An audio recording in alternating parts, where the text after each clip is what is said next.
भारत को एक ऐसी पावर बनाया जाए तो वो चाइना का मुकाबला करे। पावर कि आप अपनी अच्छी पॉलिसी से अपने दुश्मन को भी अपनी तरफ अट्रैक्ट कर रहे हो उसमें। एक तो अगर हम बुनियादी वजह देखें ना, तो भी उसकी बुनियादी वजह यह है कि वहाँ डेमोक्रेसी है। किसी भी मुल्क की तरक्की के अंदर डेमोक्रेसी का बहुत अहम किरदार।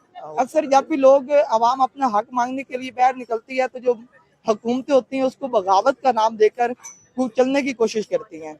और यही सूरत हाल, जैसे आपने पहले भी बांग्लादेश का नाम लिया, इंटरनेशनल रिलेशन में, आलमी तल्लुकात में ना कोई दोस्त मुस्तकिल होता है और ना ही कोई दुश्मन मुस्तकिल होता है।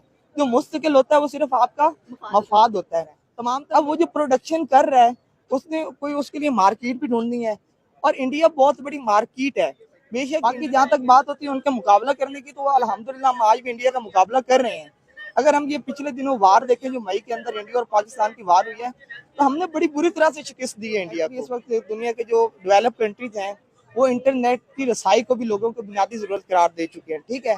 तो जो किसी भी मुल्क की हुकूमत होती है, ये उसकी जिम्मेदारी होती है कि वो जो लोगों की बुनियादी सहूलियात है, जो बुनियादी जरूरियात है, उनको यकीनी बनाएं।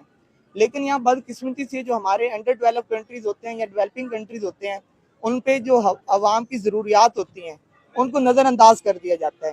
जब आप अवाम की ज़रूरियात को पूरा नहीं करते, जब आप अवाम के मुतालबात को पूरा नहीं करते और उन्हें ओप्रेस करने की कोशिश करते हैं, उन पर बहुत ज़्यादा पाबंदियाँ लगाते हैं, तो आप उसके बदले जो अवाम होती है उसके अंदर गुस्से को जन्म दे रहे होते हैं। तो अगर आप हम इन्हीं एक जॉन लॉक के बहुत बड़े फिलासफर थे, वेटरन फिलासफर थे, उन्होंने एक थ्योरी पेश की थी, सोशल कॉन्ट्रैक्ट थ्योरी, कि जब भी कोई भी हुकूमत बनती है वो अवाम के साथ एक कॉन्ट्रैक्ट करके बनती है। जो अवाम होती है वो हुकूमत के साथ कॉन्ट्रैक्ट करती है कि वो हुकूमत की पैरवी करेगी, हुकूमत की बातों को मानेगी, कानून पे अमल दरामद करेगी, और उसके बदले में जो हुकूमत होती है वो अवाम से वादा करती है कि वो उनके हकूक को प्रोटेक्ट करेगी, उनके हकूक की हिफाजत करेगी। जो लॉ कहता है कि अगर हुकूमत अपने वादे पे पूरा ना उतरे, हुकूमत लोगों के हकूक का ख्याल ना रखे, तो फिर अवाम पे लाजिम है कि वो हुकूमत के खिलाफ बगावत कर दें। वो कहते हैं ना कि जिस दौर में जीना मुश्किल हो उस दौर में जीना लाजिम है। तो जब हम अवाम अपना हक मांगते हैं तो वो बगावत नहीं होती। अक्सर जब भी लोग अवाम अपना हक मांगने के लिए बाहर निकलती है, तो जो हुकूमतें होती हैं उसको बगावत का नाम देकर चलने की कोशिश करती हैं। और यही सूरत हाल, जैसे आपने पहले भी बांग्लादेश का नाम लिया, कि बांग्लादेश के अंदर जब स्टूडेंट्स अपने हकूक के लिए निकले थे, क्योंकि वहाँ पिछले 15-20 सालों से लगातार हसीना वाजिद की हुकूमत थी और हसीना वाजिद अपने मफादात के लिए लोगों के मफादात को कम्प्रोमाइज़ कर रही थी। और उधर जो खसूसन जो कोटे वाला मामला था, जब स्टूडेंट्स ने उस कोटे वाले मामले पे एहतजाज किया, तो हसीना वाजिद ने उन स्टूडेंट्स को का जो एहतजाज था उसको बगावत करार दिया। कि पहले बांग्लादेश था, अब नेपाल है, इसके बाद भारत। अब ये जो टिकटॉक है, ये जो डेवलप कंट्रीज हैं उनके अंदर पॉजिटिव कंटेंट को प्रमोट कर रहा है, वहाँ नॉलेज को प्रमोट कर रहा है, वहाँ नेशनल पॉलिसीज और बड़ी अच्छी अच्छी डिबेट्स होती हैं वहाँ पे। लेकिन अगर पाकिस्तान में आप देखें तो ये टिकटॉक किन लोगों को मतलब सपोर्ट कर रहा है, किन लोगों को ज्यादा फेम दे रहा है, जो फजूल किस्म का कंटेंट बना रहे हैं। जो हम लोग जो पढ़े लिखे लोग जो अच्छा कंटेंट बनाते हैं उनको प्रमोट नहीं करता टिकटॉक, लेकिन जो फजूल किस्म के जो कंटेंट क्रिएटिंग होती है उसको टिकटॉक प्रमोट कर रहा है। ये जो तहफ़्फ़ुज़ात है ये हम मुल्कों के बिल्कुल तहफ़्फ़ुज़ात ठीक है। अगर हम लोग बात करें भी तो इंडिया आईटी में वैसे ही बहुत ज्यादा रूल करते हुए दिखाई दे रहे हैं, तो पाकिस्तान की आईटी में और इंडिया की आईटी में क्या बेसिक डिफरेंस नजर आता है? पाकिस्तान काफी सालों से, बल्कि यूं कह लें कि अपने कयाम से लेकर अब तक काफी ज्यादा मुश्किलात में गिरा हुआ है। और जो पाकिस्तान को सबसे बड़ा इशू रहा है वो सिक्योरिटी का इशू रहा है, चाहे वो पहले ट्रेडिशनल सिक्योरिटी थी या नॉन ट्रेडिशनल सिक्योरिटी थ्रेट्स हैं। पाकिस्तान की सबसे ज्यादा इन्वेस्टमेंट जो सिक्योरिटी थ्रेट्स को कम्बैट करने के लिए हो रही है। तो अगर हमारा ये जो जितने भी रिसोर्सेज हैं ये सारे डाइवर्ट हो रहे हैं सिक्योरिटी की तरफ, तो इसकी वजह से जो हमारा तालीम का बजट है, ये जो हमारा रिसर्च का बजट है जो हमने साइंस पे लगाना था, वो अब हम सिक्योरिटी की तरफ लगा रहे हैं। तो इन मुश्किलात की वजह से पाकिस्तान तालीम पे पूरी तरह से फोकस नहीं कर पा रहा, इस वजह से हमारा रिसर्च में बहुत थोड़ा बजट है। तो जब किसी मुल्क के अंदर रिसर्च नहीं होगी तो वहाँ पे कोई भारत ने कैसी इतनी तरक्की कर ली है, उनका आईटी, उनके फार्मास्यूटिकल्स, उनका मेडिकल, उनकी इकोनॉमी, हर चीज 2014 के बाद आपको बूम पे नजर आई है। जी मैडम, बिल्कुल वो बूम कर रही है। उसकी एक तो अगर हम बुनियादी वजह देखें ना, तो भी उसकी बुनियादी वजह यह है कि वहाँ डेमोक्रेसी है। किसी भी मुल्क की तरक्की के अंदर डेमोक्रेसी का बहुत अहम किरदार होता है। लेकिन जब हम बात करें, इंडिया हमसे 10 गुना बड़ी इकानमी है। ये अब से नहीं, ये अपने स्टार्ट से ही है। अगर हम डिवीजन की तरफ जाएं, जब पाकिस्तान की पार्टीशन हो रही थी, तो आपको पता चलेगा कि जितने भी रिसोर्सेज थे या जितने भी एसेट्स थे जिनको डिवाइड किया गया था, पाकिस्तान को उनका मुकम्मल हिस्सा ही नहीं मिला था।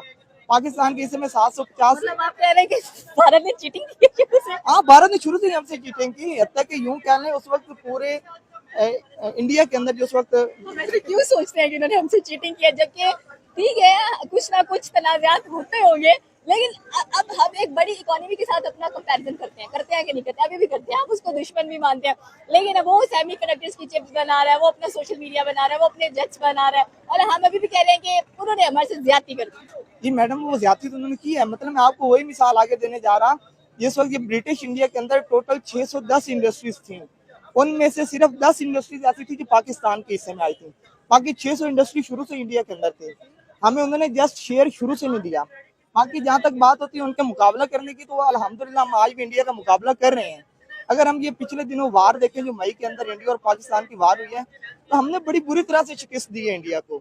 जो इंडिया के अपने अलाइज थे वो भी अब इंडिया के साथ खड़े होने को तैयार नहीं है, और इसका सबसे बड़ा सबूत ये है कि हमने इंडिया को इतनी बुरी तरह से मारा कि जो उसका जो फर्स्ट लाई अमेरिका था, जो उसकी सपोर्ट कर रहा था, अब अमेरिका भी उसकी सपोर्ट करने को तैयार नहीं है, क्योंकि उसे पता चल गया कि इंडिया इस सूरत हाल में भी नहीं है कि वो पाकिस्तान का मुकाबला कर पाए।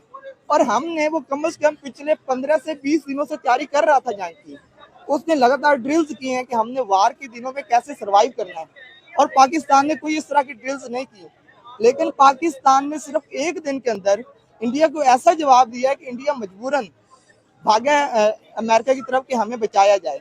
तो इस चीज में कोई शक नहीं कि हम मुकाबला करते हैं इंडिया का, और बड़ा तगड़ा मुकाबला करते हैं। हमारी पर आपने ट्रम्प की बात की है कि ट्रम्प ने सीज फायर कराया है, जो कि ना भारत एक्सेप्ट कर रहा है ना पाकिस्तान की तरफ से कुछ नजर आता है, और स्पेशली हम लोग आपने बात की कि उनका कोई भी अलाय उनका साथ नहीं दे रहा। ठीक है, ट्रम्प ने टैरिफ्स लगा दिए, उनके ऊपर सैंक्शंस लगा दिए, लेकिन भारत भी झुका नहीं है। उसने कहा ठीक है उंगली टेढ़ी भी कर लो तो मैं कुछ भी तुम्हारे सामने नहीं आने वाला हूँ। और चाइना जिस तरह से भारत के सपोर्ट में आकर खड़ा हो गया, रशिया सपोर्ट में आकर खड़ा हो गया, ट्रम्प क्या कर लेगा? और मैडम, ये दरअसल जो इंटरनेशनल रिलेशन होते हैं ये काफी कम्प्लेक्स होते हैं। यहाँ झुकना या ना झुकना कोई बात नहीं, कोई मुल्क भी एक दूसरे के सामने नहीं झुकता, कोई मुल्क भी अपने जो नेशनल इंटरेस्ट होते हैं उन पे कम्प्रोमाइज नहीं करता।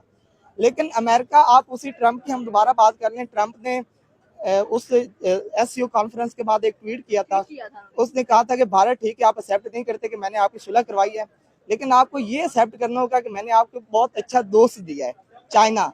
ठीक हो गया। वो तो जल के बात किया उसने, कहता मैं अनबॉदर्ड हूँ, but again he is bothering himself and saying कि चाइना मैंने इंडिया तुम्हें दे दिया, ले लो। फिर नेक्स्ट डे यू टर्न ले लिया, कहता है हम बहुत अच्छे दोस्त हैं। बहुत अच्छे दोस्त तो हैं ना। इंटरनेशनल रिलेशंस में, आलमी तल्लुकात में ना कोई दोस्त मुस्तकिल होता है और ना ही कोई दुश्मन मुस्तकिल होता है। जो मुस्तकिल होता है वो सिर्फ आपका मफाद होता है। तमाम तर नेशन अपने मफाद में जारी होती है। अब अगर आप भारत, जितनी दुश्मनी भारत और पाकिस्तान के दरमियान है, उससे ज्यादा दुश्मनी भारत और चाइना के दरमियान है। ठीक है, अब ये जो भारत और पाकिस्तान की वार है, और वो जो ऊपर वाला सिनेरियो अमेरिका वाला, उसने भारत को मजबूर कर दिया है कि वो अपने दुश्मन चाइना के आगे घुटने टेकने पे मजबूर हो गया है। हालांकि जो सपोर्ट कर रहा है अमेरिका भारत को, उसका बुनियादी मकसद ये था कि, लेकिन वही भारत आज घुटनों में जाके गिरा चाइना के, क्योंकि आप अगर अमेरिका भी उसका साथ छोड़ गया है तो दुनिया में तन्हाई का शिकार आपने कहा कि भारत चाइना के घुटनों पर गिरा, लेकिन यहाँ पर तो चाइना भारत के घुटनों पर गिरा है। उसने उसको एक सीक्रेट लेटर भी लिखा जिसपे उसने ये कहा कि मुझे आपके साथ दोस्ती करनी है तो आप हाथ बढ़ाएं। तो फिर मोदी ने जाके हाथ बढ़ाए। 5 साल से जो उनके टूरिज्म के वीजाज बंद थे उसको ओपन कर दिया। फिर एसयू की मीटिंग में 7 साल बाद जाते हुए दिखाई दिए, 2 कंसेक्टिव दौरे किए हैं। तो ऐसे आप कैसे कह सकते हैं कि चाइना नहीं झुका, भारत झुका है? और चाइना को तो अपना मफाद है, वो कह रहा है कि चलो ठीक है, अगर ट्रम्प ये हरकतें कर रहा है तो मैं इंडिया के साथ खड़ा होता हूँ ताकि मैं इंडिया के थ्रू ट्रम्प से निपट लूँ जाके। अगर आप मैडम देखें ना चाइना की पॉलिसी, वो एक होता है हार्ड पावर, एक होता है सॉफ्ट पावर। हार्ड पावर ये होता है कि आप लोगों को असले के बलबूते पे, जंग के बलबूते पे आप लोगों को कमजोर करने की कोशिश करते हैं। दूसरा होता है सॉफ्ट पावर, कि आप अपनी अच्छी पॉलिसी से अपने दुश्मन को भी अपनी तरफ अट्रैक्ट कर रहे होते हैं। जो चाइना है ये हमेशा सॉफ्ट पावर पे बिलीव करता है, जो अमेरिका है वो हमेशा हार्ड पावर पे बिलीव करता है। अब ये चाइना, क्योंकि वो एक उभरती हुई ताकत है और अभी वो तरक्की कर रहा है, वो डेवलप्ड नहीं है, वो डेवलपिंग कंट्रीज में भी उसका शुमार होता है। तो क्यों तरक्की कर रहा है? वो अपनी इंडस्ट्री के बलबूते पे कर रहा है। बेशक इंडिया और चाइना की दुश्मनी आपस में कायम है, लेकिन इस वक्त भी चाइना और भारत के दरमियान जो कॉमन ट्रेड है वो तकरीबन $100 बिलियन से भी ज्यादा है, और जो पाकिस्तान और चाइना के दरमियान है वो सिर्फ कोई $30 बिलियन तक है। ठीक है, तो बहुत बड़ी मार्केट है भारत। तो इसलिए चाइना हमेशा उसके साथ फ्रेंडली तल्लुकात रखना चाहता है। तो ये जो लेटर लिखना, ये एक डिप्लोमेसी होती है, मुल्कों ने एक दूसरों के साथ अच्छे तल्लुकात बनाने होते हैं। तो अगर चाइना ने कोई खत लिख दिया है तो उसका ये अच्छा कदम है कि उसने भारत को अपने ब्लॉक में शामिल करने की कोशिश की है। तो लेकिन ये भारत जो पिछले कई दिनों से सिर्फ मारपीट पे यकीन रखता था, तो अब इस कम से कम नतीजे पे आ गया है कि हमें अब अमन से रहना होगा। और इसकी जो रिसेंट एग्जांपल है वो सऊदी ईरान रिलेशन के अंदर देख सकते हैं कि जो सऊदी और ईरान के दरमियान पिछले कई 100 सालों से टसल चलती आ रही थी। ये जो सऊदी और ईरान की टसल ये चंद सालों पे महदूद नहीं, ये बहुत पुरानी है। ये मतलब तारीख हमें मिलती है इसकी मिसाल। तो चाइना ने जब इन दोनों के साथ अच्छा रिलेशन कायम हुआ, ईरान के साथ भी और सऊदी अरब के साथ भी, तो चाइना ने इन दोनों के आपस में सुलह करवा दी है। तो मुमकिन है कि आने वाले वक्तों में कुछ ऐसा सिनेरियो बन जाए कि भारत और पाकिस्तान के दरमियान बहुत अच्छे रिलेशन कायम हो, और इंशाल्लाह ताला ये हमारे खिते के अंदर अमन कायम करेगा जरूर इंशाल्लाह। ये थी पाकिस्तानी अवाम की राय की। अगर हम लोग बात करें नेपाल की, तो नेपाल डेफिनेटली हमें बर्न होता हुआ दिखाई दे रहा है, बिल्कुल बांग्लादेश की तरह। जहाँ पर शेख हसीना वाजिद ने रिजाइन किया, भारत ने असाइलम दे दिया, वहीं पर कह लें कि ओली ने रिजाइन किया, लेकिन भारत ने उसको असाइलम नहीं दिया और वो सूडान में जाकर बैठा हुआ है। साथ में हम लोग बात करेंगे जिस तरह से इंडिया सेमी कंडक्टर के अंदर रूल करना चाह रहा है और रूल कर भी रहा है। आपकी क्या राय है नीचे के कमेंट सेक्शन में आकर बता सकते हैं। हमारे चैनल को सब्सक्राइब करना बिल्कुल मत भूलिएगा। तो मिलता है अगले वीडियो में।